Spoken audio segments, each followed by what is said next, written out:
We're not in control of what happens to us at every step of the way, but we are completely in control of how we act, how we react, what we do, and what we don't do. Sitting on that couch for 4.5 months not doing anything got me nowhere. Ignoring the calls got me nowhere. Taking action got me everywhere.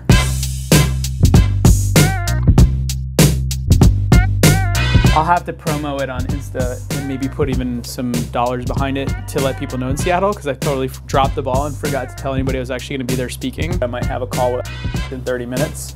And if that happens, obviously it's going to push the rest of the day. I mean, we'll be cutting it close to the flight, but we should be fine. Record these social bites, get whatever other work you have to do. And I have those 2 other meetings. And then you also have meetings. It's not going to happen. So who needs to be in this? Emily, Anthony, Swizzle. Just borrow you for 5 minutes. Ty, lower. I just literally mic dropped. We need to figure out what we're doing post-wise while I'm traveling. You're working on stuff. The example, you're working on that. Tyler, you're working on episode 13, right? Yep. And I feel like you already got FARC. We're done with 11. You're on 12 plus whatever stuff you're going to pick up from him Monday, Tuesday, and then onward. Yeah. We'll it's just going to be all hands on deck. I'm going to take a lot more personal effort in this than I would on a normal project, just for these first couple of videos, so that way we push that standard, we hit the bar. The 5-minute video, how am I going to get you to review? Can we travel him? Can we get you on a flight? I need to be in the weeds, like over your shoulder, and I can't do that if you're here. Can we get him on the flight? Are you on? We're on JetBlue. Let's just get him a laptop. I don't care. You guys have extra hard drives. Let's get the stuff on there. You'll fly with us. We'll figure out the seating arrangement, and we're literally going to be edited. We're going to create the bold edit facility in the sky on a road trip just to get this shit done. My first time in Seattle. Is it? Yeah. Is it your first time in Seattle, Gassar? There's a bear shit in the woods. Yeah, no, it is. I'm sorry. What? I don't know. You can't. He is totally hanging around. Oh, wait. I'm behind. Fourth wall. We need to shoot social bites. Give me 10 minutes. Let me just look at that would get us in at exactly 1 hour before our flight. We could push like 10 minutes, 15 tops, and then if we get lucky with the traffic, we'll be all right. Where are you flying out of JFK? Yeah. So if you left now and it took an hour and a half to get there at 4:30. You guys are super fucked. You guys are gonna miss the flight. It's gonna take you an hour and a half to get there. You have a meeting first thing tomorrow morning with a potential client. There's no more flights tonight. This is the last flight to Seattle. Yes. This or nothing. Yeah. We have to be there in 40 minutes. No way you're gonna get to JFK during rush hour. Fuck, and I have to finish this too. There's no way we're not making this flight. Fucking damn it. Give me 5 minutes. Give me 5 minutes. Yo! Peace out. Later. I got a shortcut. Wait, are you for real? Seriously?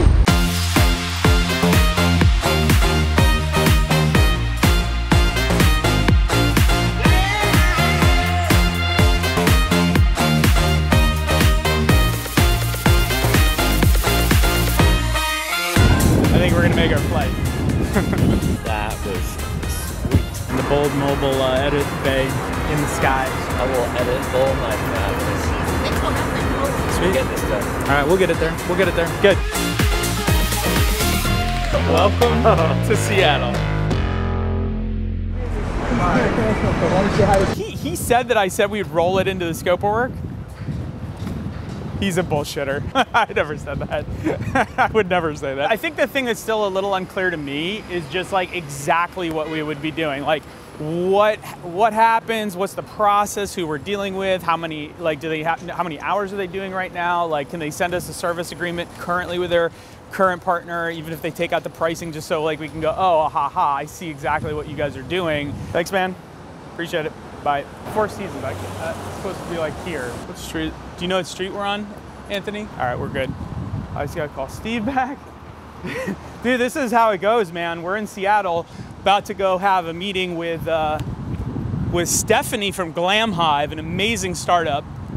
Gonna have some discussions, some business discussions with her, and on our walk over, I'm like taking all my calls on the way. This is how we do it. Oh, is that Post Alley? I don't fucking know. Seattle's cool, but it's confusing. Stephanie, how are you? Good. lovely to meet you. You as well. Glam Hive is a place that makes it possible for everyone to connect with a celebrity stylist, to kind of live like a celebrity by having a personal stylist. Right. And this is your second iteration of the company, right? Yes, And like the evolution. What is the second iteration different from the first? The first iteration was really just saying people are inspired by what they see in social media. You see that girl, she's wearing a great outfit. Right. What is she wearing? I want to buy that. So it was the idea of inspirational photos and making them shoppable. And what I realized is that people actually want more personal advice. Because as much as that girl said, I love this blouse, she's not going to buy this blouse. Right. It's going to be too expensive, not expensive enough. The sleeves are too long, her arms are too short. So what people really want is to say, how do I look more like how those other people, like how do I look more like the best version of myself? You need help for that. And so I realized just by moving the platform around, we could make that connection between people. So you start something and then it takes on a life of its own. Of course, right. But that's not the story that a consumer is going to want to hear. And I think that's where you're kind of like still in that compartmentalization phase where you need to figure out like what's either the moment or moments that have made you think this way, where like what's the thing that made you be this connector and see things like, oh, I can take this over here and this over here like an artist and put it together and it's something bigger than the individual parts. That's how I feel. So what's the thing that made you be that person?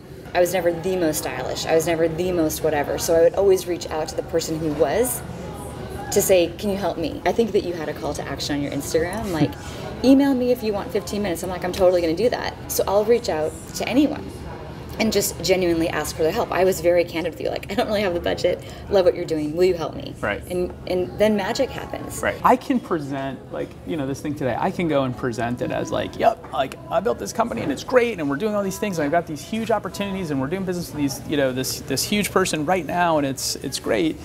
And people look at that on this pedestal and you go like, all right, but like, I can't relate to that. I'm not that guy. He has this confidence and I don't. But the truth is, it's not always that way. And so it's like, if I can take them back in time and go like, dude, I've struggled. I've lived on a couch. I was $250,000 in debt at one point, like whatever. And then people start to go like, oh, wow, like this dude couldn't pay his bills at one point too. And what it starts to do is just people then go like, well, if he can do it, why can't I do it? This wouldn't work 10 years ago. Right. This type of storytelling works today. When you can be that vulnerable and just be real, then people are like, whoa, like this is for real. It's even more real to them.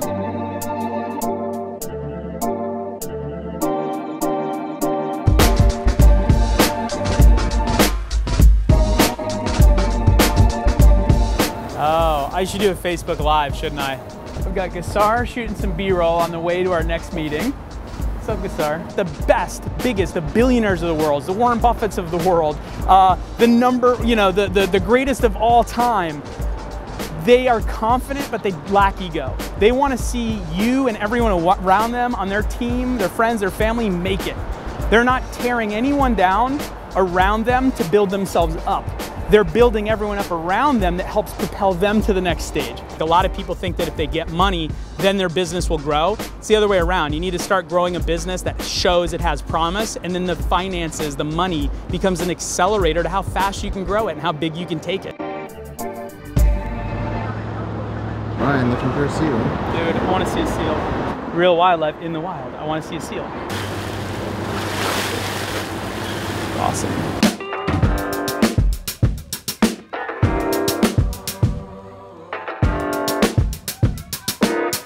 We built all this up. So if you have a minute, do this. Running those. Like I want to get hand raising kind of questions. I agree, yeah. Who's thinking about starting a company hasn't done it yet? Yep. Right. Who's done it already, but hasn't got any revenue? You know, something. Yeah, like some you need like framing it. Gonna start.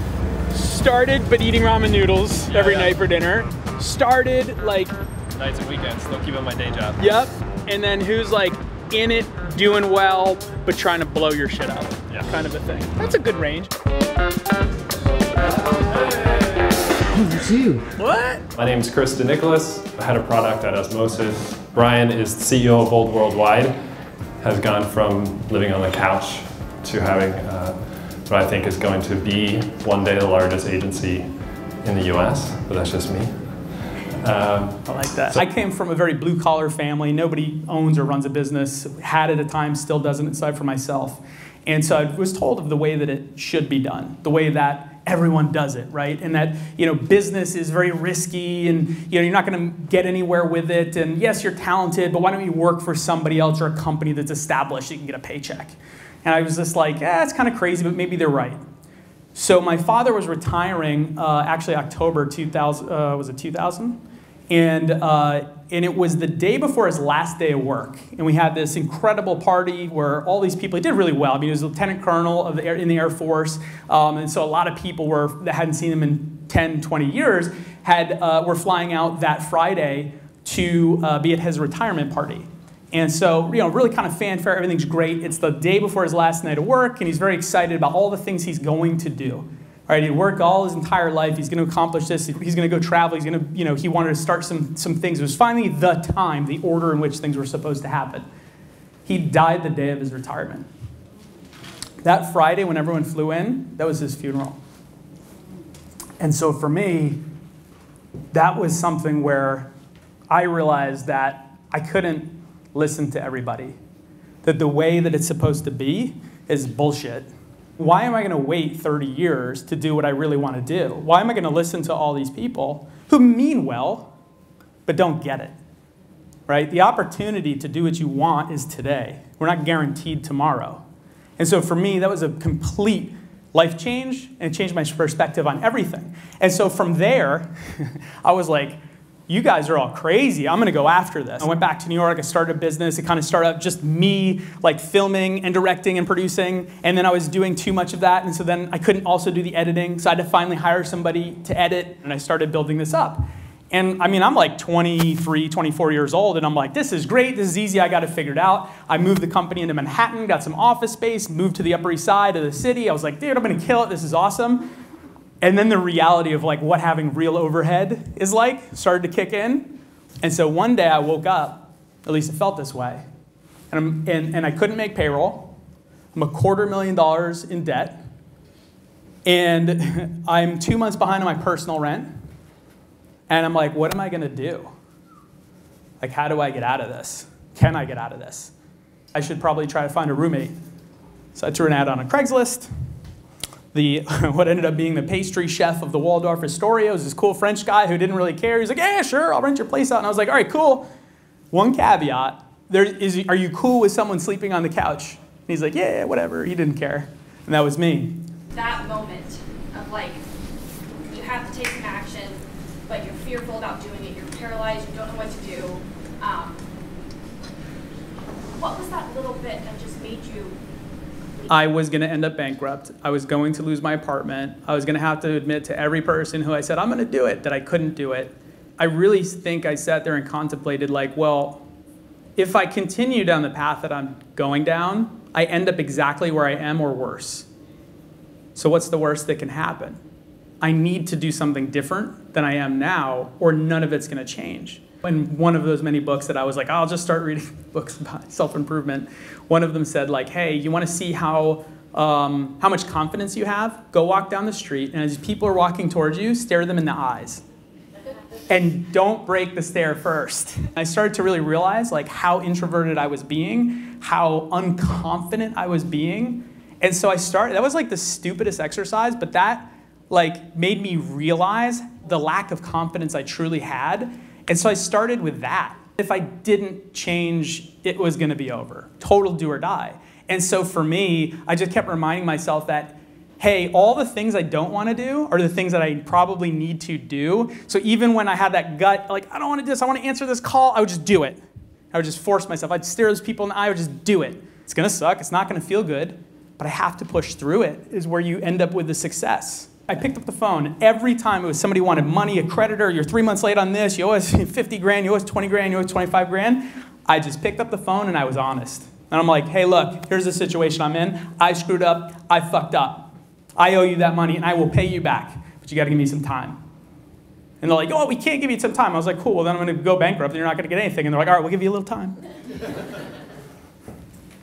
Every single person I owed money to, I told them that, and I promised them. I said, look, most of them, they didn't know me. I'm like, you don't know me, but you're going to have to trust me. I will pay you back. It took me 14 months. Not only did I pay everyone back, I did my first $1 million in sales.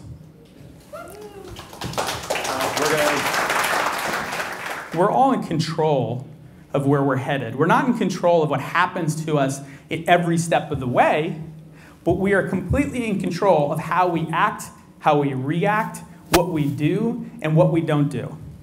Sitting on that couch for 4.5 months not doing anything got me nowhere. Ignoring the calls got me nowhere. Taking action got me everywhere.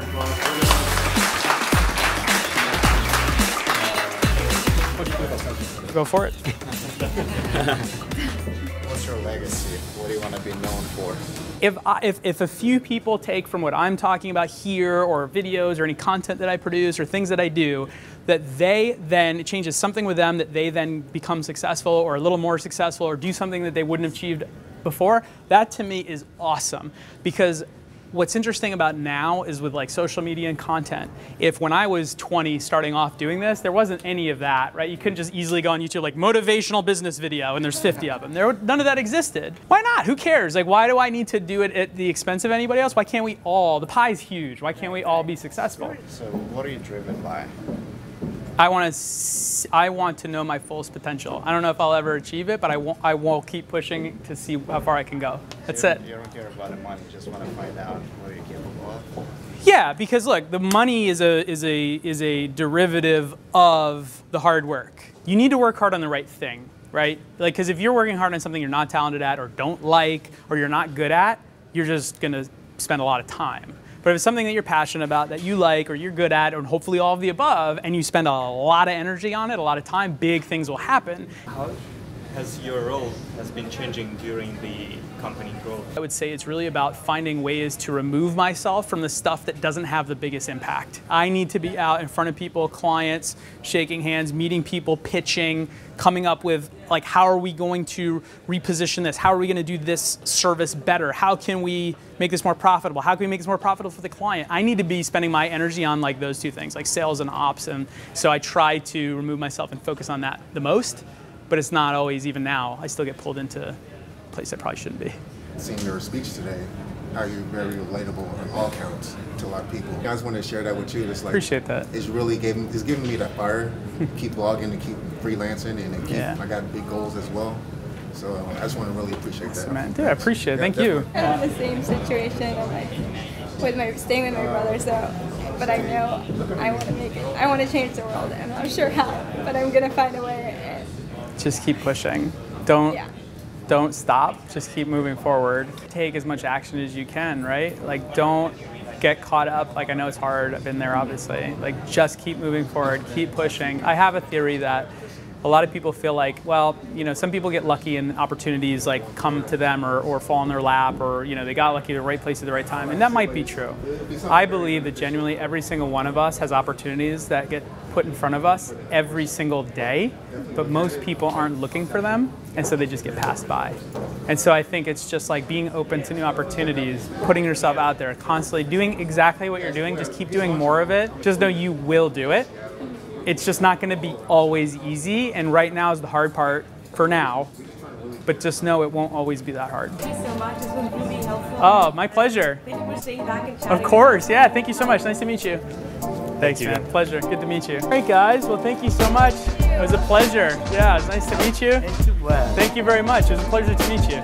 Good to see you, man. Thanks for coming down. Good to meet you.